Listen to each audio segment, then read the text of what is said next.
তোমরা এখন কোথায় আছো? আমরা এখন কক্সবাজারে একটা বিচে।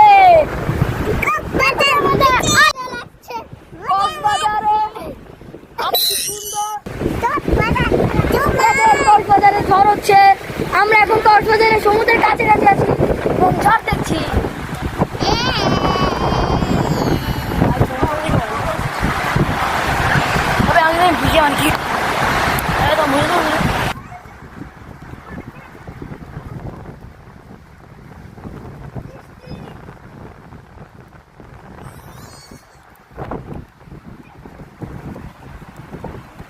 বৃষ্টিতে শান্তিতে চলে আছি, সেই মজা লাগছে।